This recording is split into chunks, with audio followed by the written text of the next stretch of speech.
Elden Ring is such a massive game with so many different events going on. Dragons flying in from off-screen, or a random invader showing up on a midnight stroll. While all of these engagements are happening, a troop consisting of cavalry, torchbearers, and foot soldiers are protecting a troll-pulled carriage. When chaos ensues, the trolls keep pulling. But where do they go? Do these carriages have an endpoint, or are they aimlessly patrolling forever? Are the developers hoping you'll sit at a site of grace every 10 to 15 minutes, making it so you reset the carriage to its starting position? Or maybe things don't happen or move while they're not in your field of view. Today, we'll be answering all of these questions. There are 5 total troll-pulled moving carriages in the lands between, and we're going to use our sneaky detective skills to observe these patrols and get to the bottom of where they start and where they hopefully end. Otherwise, I'll be following these things until Miyazaki inevitably kills me with random balls. So let's start the most seen carriage in the entire game, the Carriage of Limgrave. If you've played Elden Ring, you have almost certainly encountered this beginning carriage. If it was an achievement, 90% worldwide would have gotten it. As you can see, the carriage starts at the middle of this road and continues along. Us being the ever-stealthy character Squidward, we hide in plain sight and observe this ever-mysterious carriage. While watching and just admiring this fairly short, and also extremely slow journey, it made me think about the significance of these troll-pulled carriages. The game mechanic and reason for these is that in the back of the carriage there's a chest, and holy smokes, that chest has loot in it. Primarily a weapon of some sort, which is interesting because taking a closer look at the carriages, they have ceremonial candles lit and a fairly big convoy protecting it.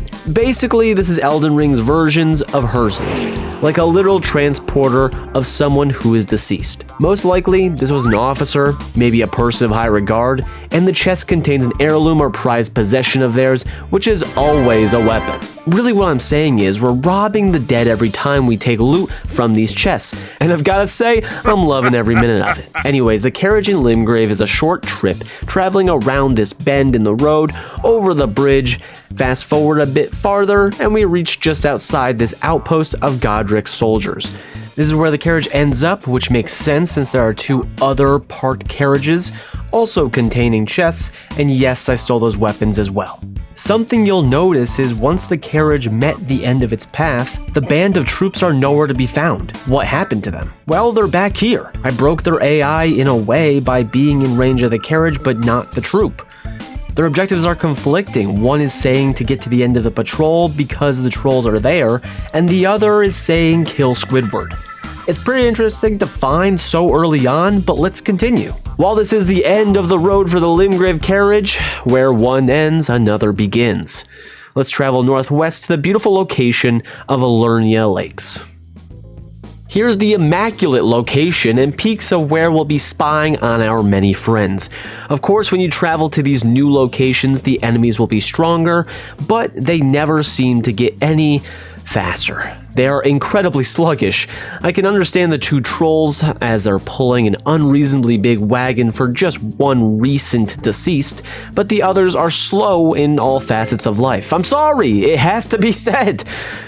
Now, this carriage actually travels away from this Liurnia encampment, and you would think this would travel an extremely far distance, possibly going from this encampment to another, maybe even higher north towards the manor, or across the lakes to the beginning of Liurnia.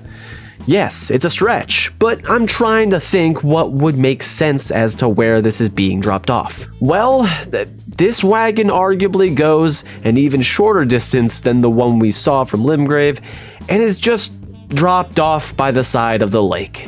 Perhaps a Viking funeral was to be planned for this soldier, but we really will never know. And of course, before I left, I plundered the chest and bid them adieu.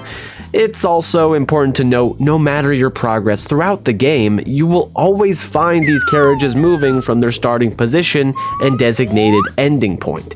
It will always be the same. It doesn't matter if you just started the game, burned the Erdtree, or beat Radagon and Elden Beast. Same with your progression through Shadow the Erdtree. Even if you snatch the item from the chest in the back of the carriage, the trolls will always fulfill their coded path. But if we continue looking up north in the lands between, we'll come across really a location which is known for carriage graveyards, the real pump and dumps of the carriage industry in this world, the Altus Plateau.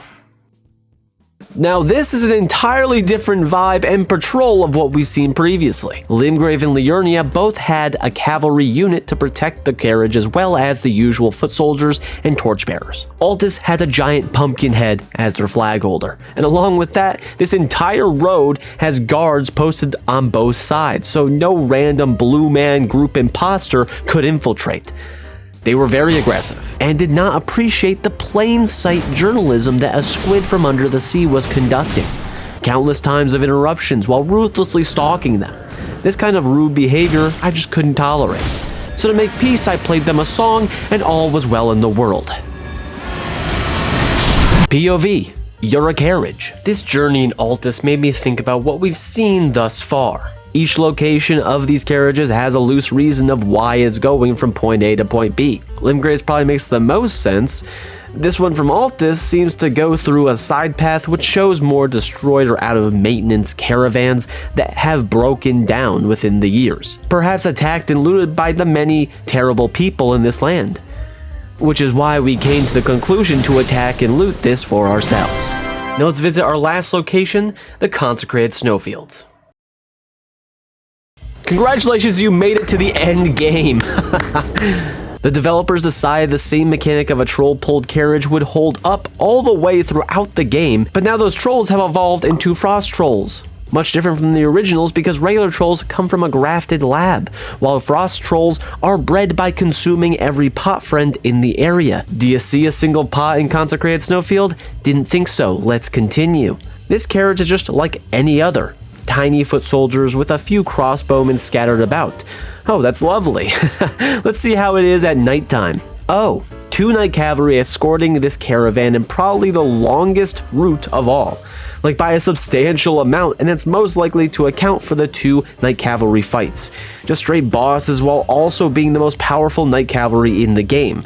After saying and seeing this, well, let's just put this to daytime so we can enjoy ourselves. Something I found while waiting for this troop to come by is they were never going to come by from where I positioned. I cosplayed as a mystic deer for 10 minutes before I realized they were never going to be traveling past me. Similar to what happened in Limgrave. If you're not close enough to a patrol or something that has a pathway, A to B or A to B to A, they don't move. They just stand still. It's a little snippet of unimmersion that makes you remember, oh right, this is a game.